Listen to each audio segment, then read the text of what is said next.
Hey, hey, come on in, come on in, come on in. How y'all doing? How y'all doing? Is the time is now 8 p.m. Central on a Tuesday. So it is once again time for Tea Talk Tuesday. I am T Carter, the creator and founder of Tea Talk Tuesday.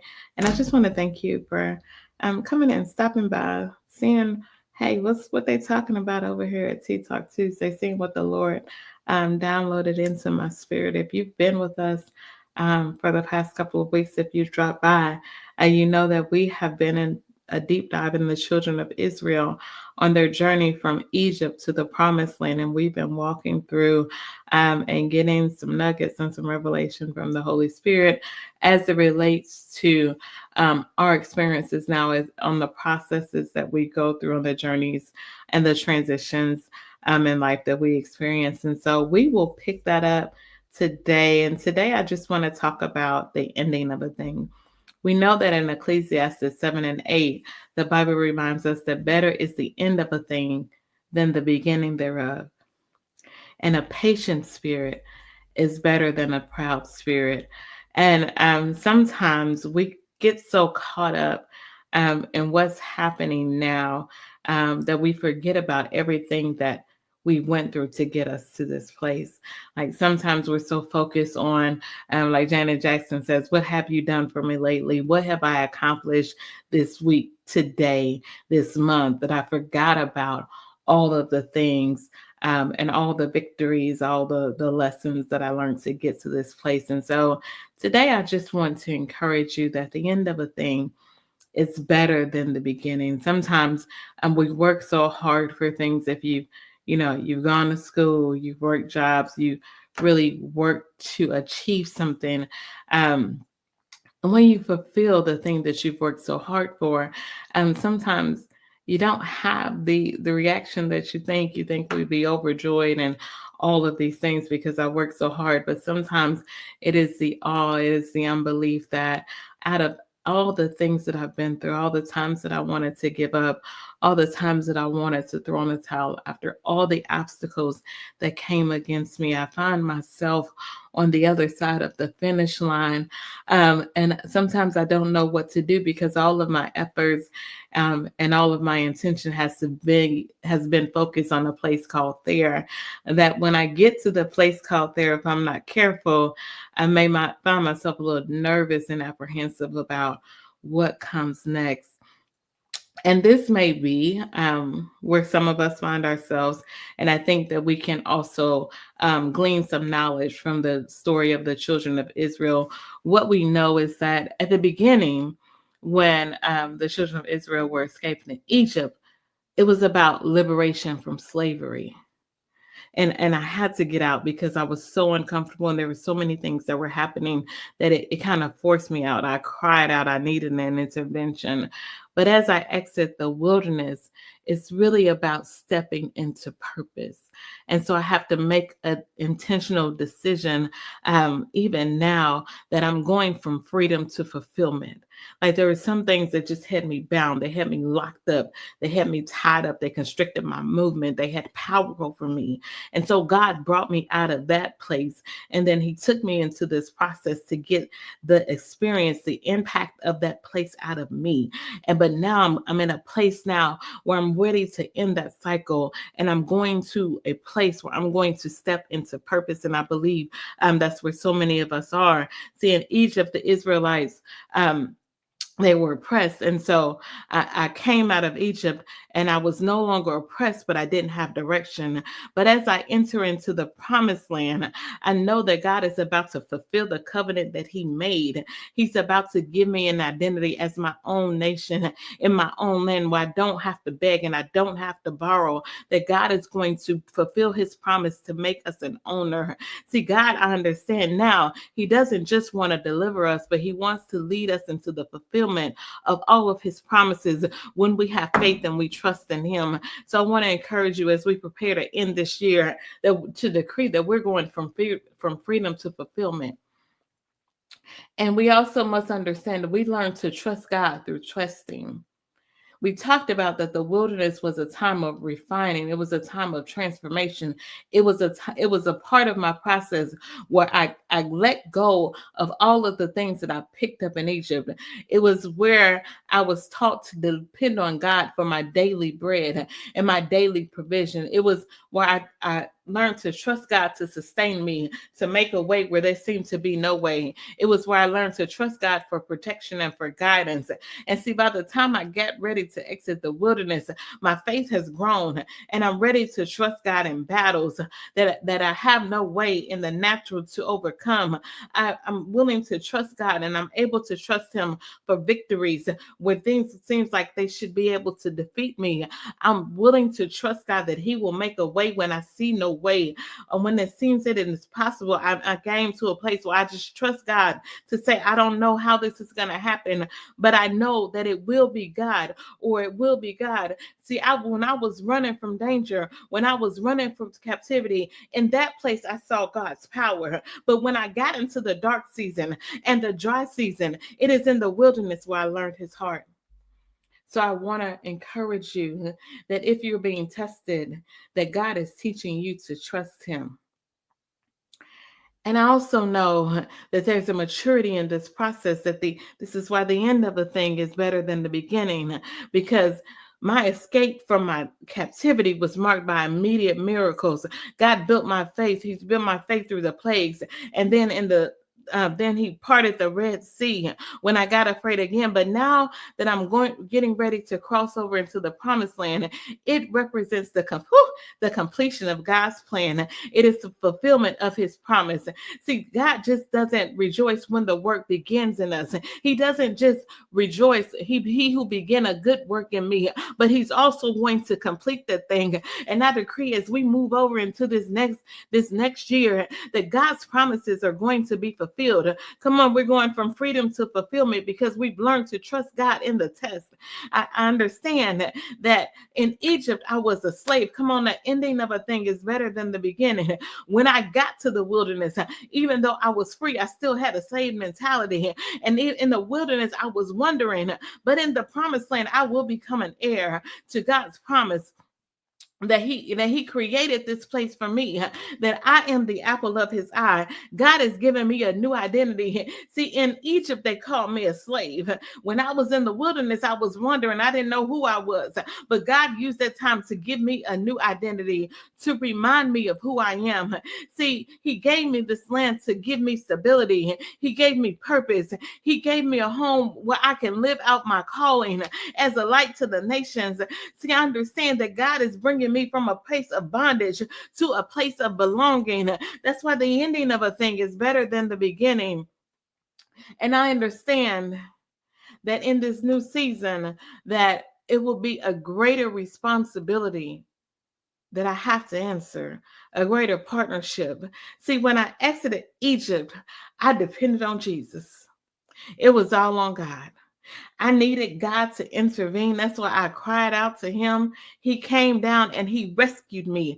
That's what the Bible says, that it wasn't on me. That victory was on God. He came down to see about me. He dealt with Pharaoh. He sent the plagues. He sent Moses. He did it. I just had to follow the path. But now that I'm exiting the wilderness, I have to make a choice, because I don't have a natural enemy that's on my heels. This place, although it's comfortable here, I may not be in danger, but it's comfortable here, and so I have to be active. I have to make an active choice to operate in faith and obedience. I know I'm going to have to fight battles, but I got a word. I know this thing is not going to be easy, but I got a word. I may not always understand what's coming next, but I got a word. I just have to follow God's instructions, because I got a word that there was a promised land assigned to me. And so even though there may be giants, I got a word. Even though people may come against me, I got a word. Even though sometimes I get fearful, I have a word that has been spoken over my life. And I know know that the purpose of the Lord will prevail, that his purpose will prevail. I just can't punk out in the process. I got to keep going and I got to move forward because it is my responsibility to remain committed. We know that faith without works is dead. And so in Egypt, when I exited Egypt, that was on God. But if I'm going to enter into the promised land, that's on me because God had prepared a place.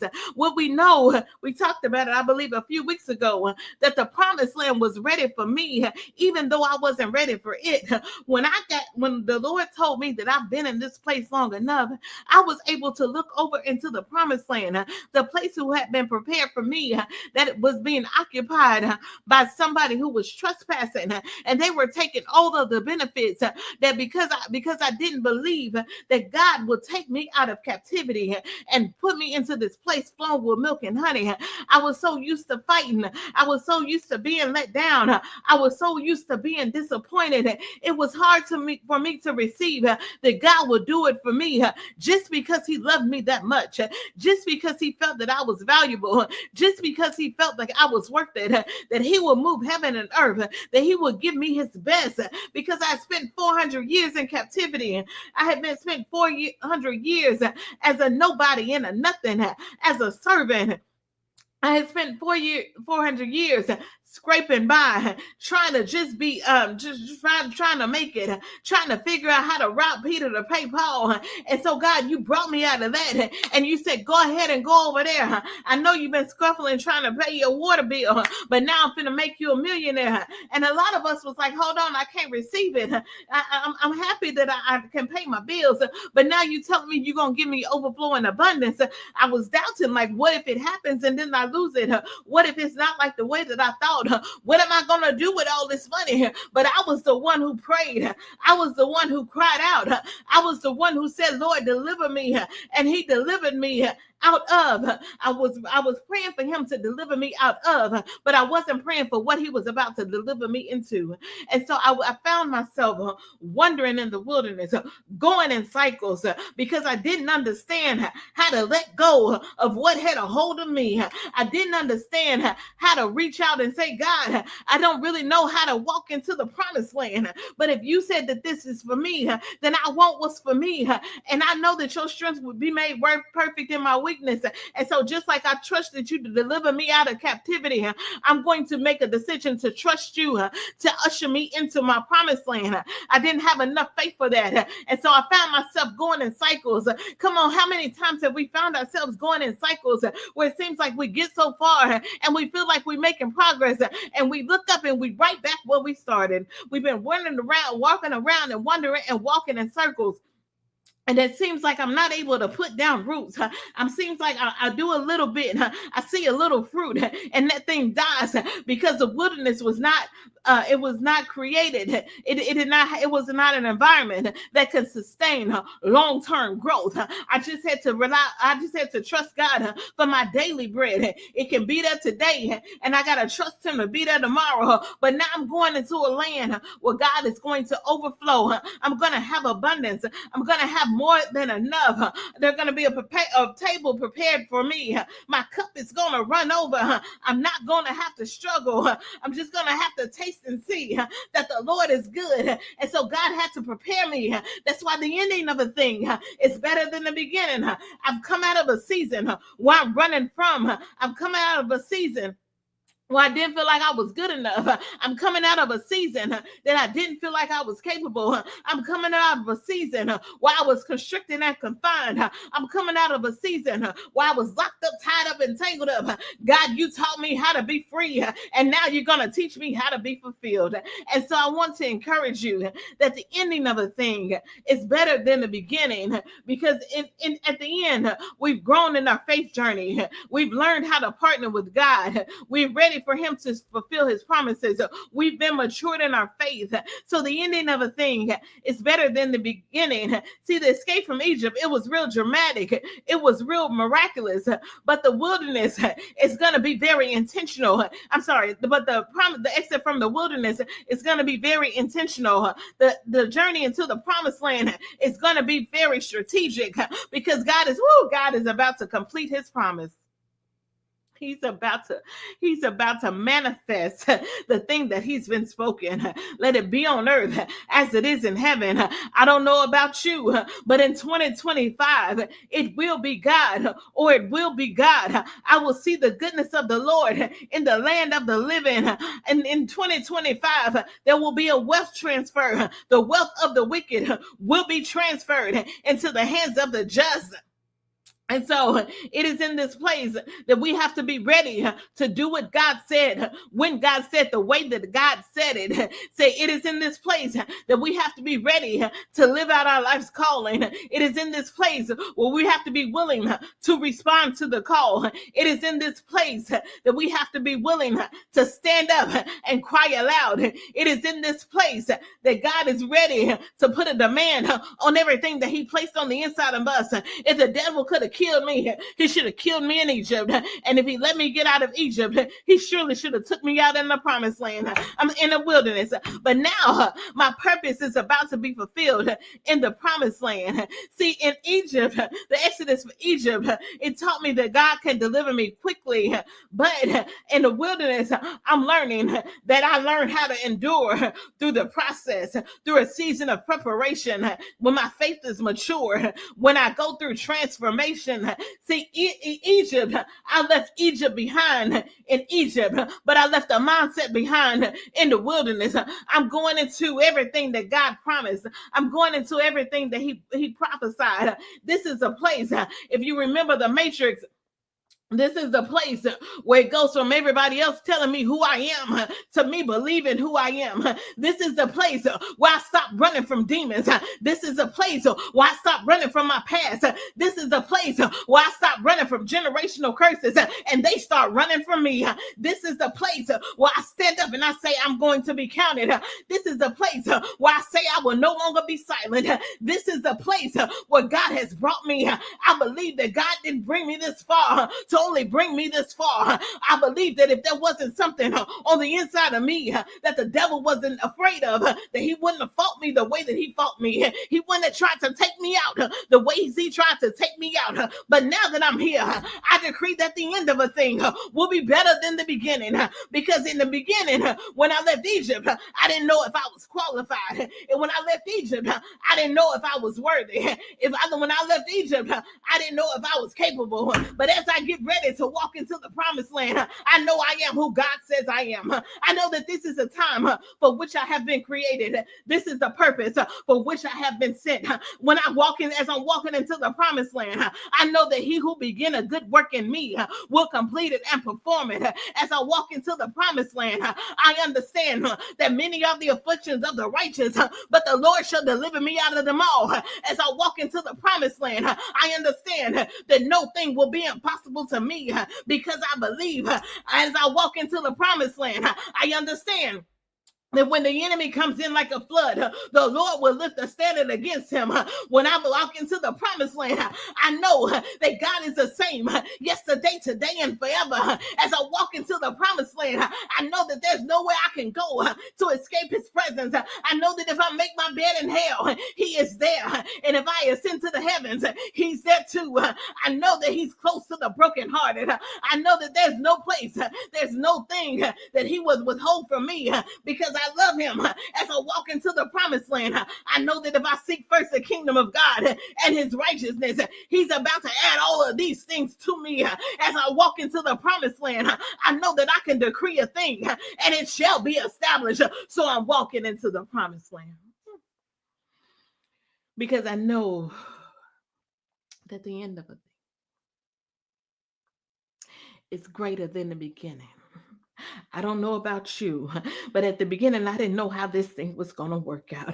I didn't know if I was going to make it. At the beginning, there were times where I thought I would have lost my mind. At the beginning, I thought there was times where I wasn't strong enough. In the beginning, I thought I was going to lose it.